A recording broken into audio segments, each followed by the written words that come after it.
Hello, my dear grade 11 students. Welcome to the second week lesson, Theoretical Perspectives on Education. Last time we've been talking about education, how it affects society, and we discussed the first theoretical perspective on education. This is the second perspective, the conflict theory on education. Education and the perpetuation of inequality. So, how education here uh, assures inequality in any society. You might find this idea really weird, but actually, some socialists believe that education is a means of inequality in any society. So, how are we going to see the different points and we're going to discuss them? Please take notes of the questions and the points we're going to discuss now. Education as a capitalist tool. There is a hidden curriculum teaches obedience and conformity to society.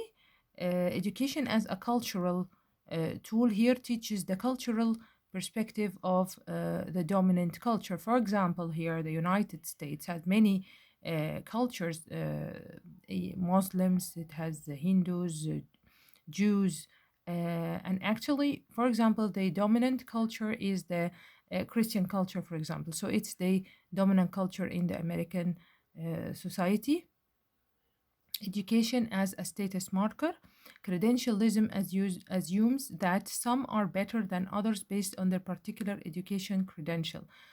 So you're studying this or that, you're going to be better than others. So here, unequal education and inequality.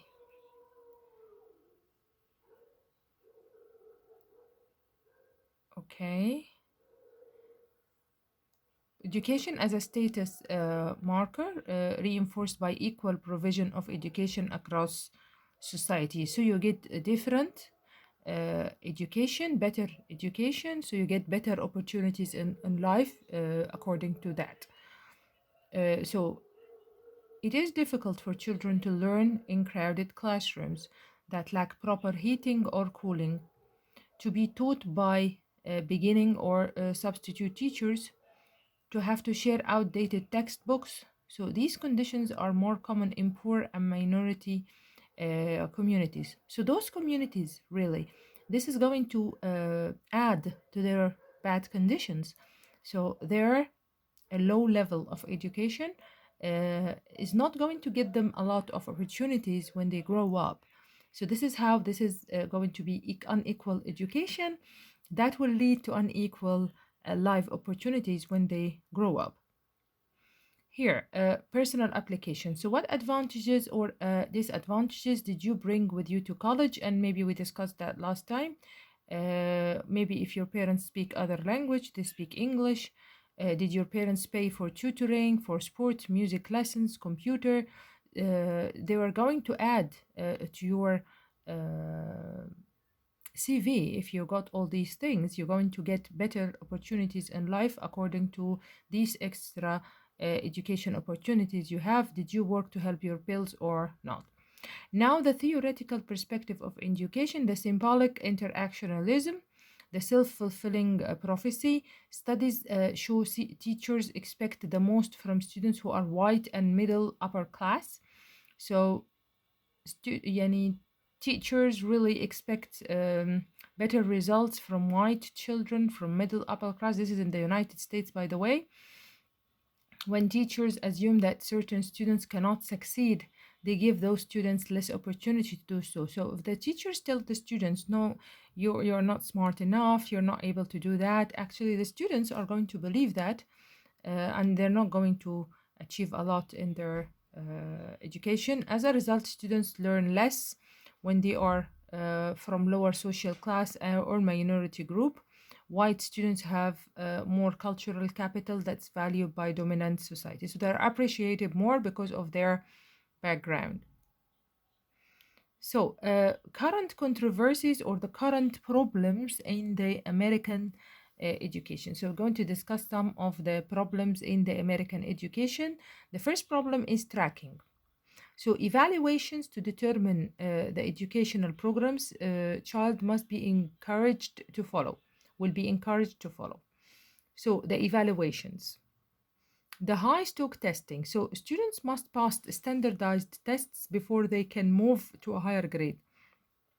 Often programs in art, music, physical education, and languages are dropped as more resources put into tested areas. So the tested areas are the most important part of education, and they are valued more.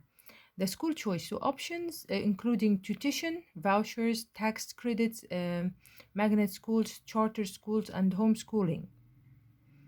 Here, privatization is where educational services are farmed out to corporations or redefined as individual responsibility. This is a problem started to start in the American society, but actually in Egypt here, like I think it's like 30 or 40% of Egyptian education is given to private schools.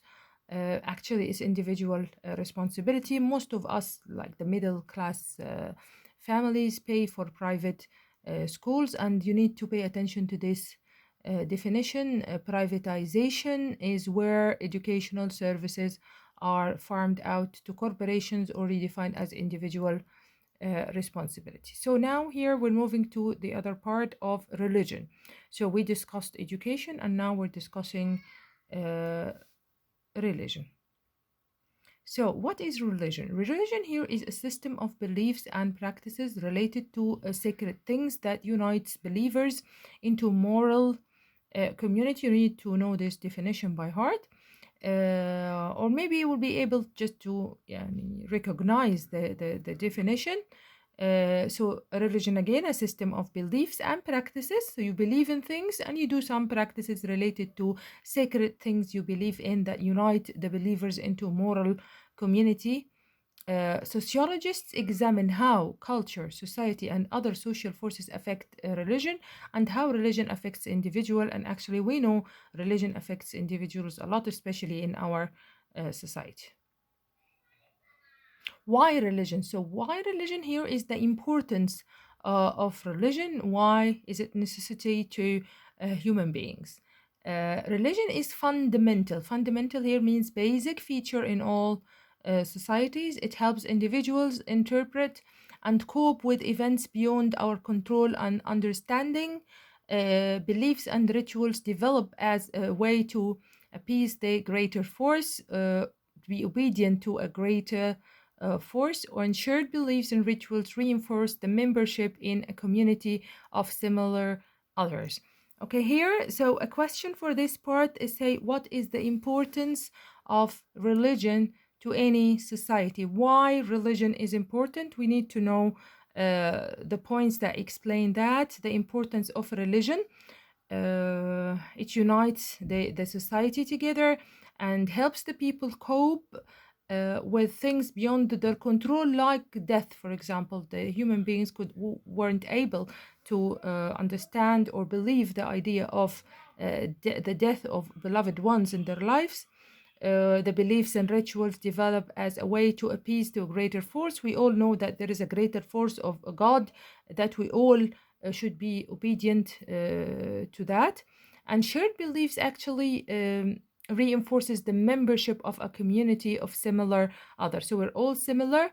We all worship the same God, so it reinforces the membership in any community. Okay, the rituals, and I think we're going to finish here. The rituals, religious rituals, help individuals cope with events that are beyond human control and understanding, such as death, illness, drought, famine, and other disasters. And actually, now we are experiencing one of these